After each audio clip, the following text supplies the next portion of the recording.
Treaty of Purandar, ये भी आपकी होती है उसी साल में 1775 में। This treaty annul the treaty of Surat, खत्म कर देती है treaty of, and the Britishers जो है वो लेफ्ट करते हैं सपोर्ट ऑफ रघुनाथ राव का सपोर्ट छोड़ देते हैं और उसको बोलते हैं कि भाई तू कहां चला जा, गुजरात चला जा, यहां से हम तुम्हें क्या कर देंगे, जो पुणे में गवर्नमेंट बैठी है यानी पेशवा, वो तुम्हें सालाना पेंशन भेज देगा। समझ आ गया बच्चे? They left the side of Raghunath Rao, right. And बच्चे इसको सेंड कहाँ किया जाता है? गुजरात। एंड कहा जाता है कि आपको सालाना पेंशन जो है वो कौन दे देगा?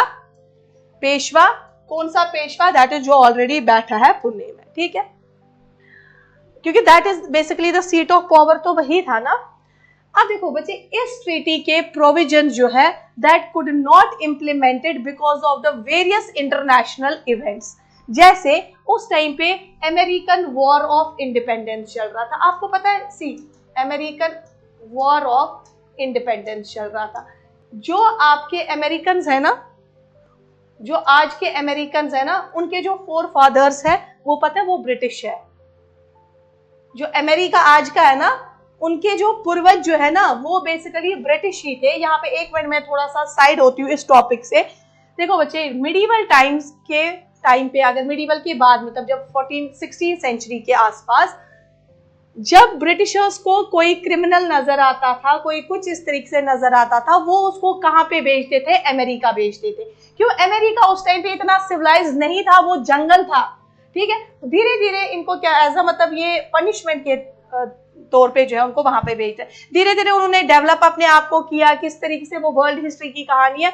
जब वो उन्होंने वहां पे डेवलप किया, सब कुछ किया, देन उनको अपने जो है वो राइट्स का पता चला, तो उन्होंने किसके साथ जो है वो बच्चे वो करना स्टार्ट कर दिया, American war of independence from किन से? ब्रिटिशर्स से, ठीक है।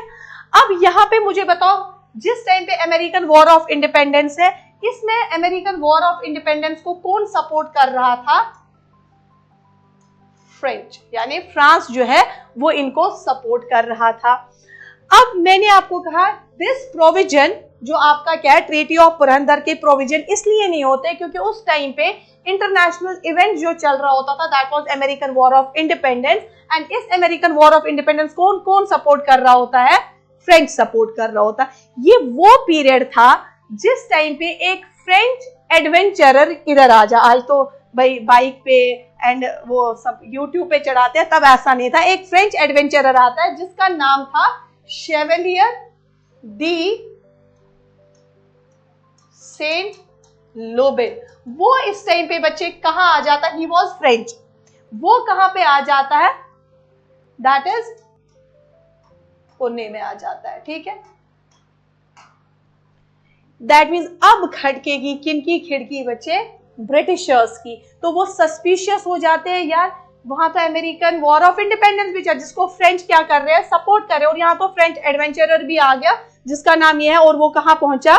पुणे। तो वो ये ट्रीटी ऑफ पुरंदर को क्या कर देता है? वेरेन हेस्टिंग स्क्रैप करता है, एंड बच्चे वो सेंड करता है ब्रिटिश फोर्सेस को in order to help the Bombay government. The treaty of Purandar के प्रोविजंस नहीं हो पाते because of the international event that is American war of independence which was supported by French. And at the same time यहाँ French adventurer आते हैं, कहाँ पहुंचते हैं? वो पुणे पहुंचते हैं। तो इससे क्या होता है? वेरेन हेस्टिंग को लगता है कुछ गड़बड़ है, तो वो स्क्रैप कर देता है this treaty of Purandar, and वो सेंड करता है ब्रिटिश आर्मी को कहां पे? In order to help the Bombay council. अब दैट मीन जब ब्रिटिश आर्मी थोड़ी वहां पे वो कुछ बेचने गई, भाई वो वॉर करने गई, एंड यहाँ पे एक बैटल होती है। डायरेक्टली पूछा जाएगा, यहां से स्टार्ट है आप कहानी, that is your battle of टेलीगोंग।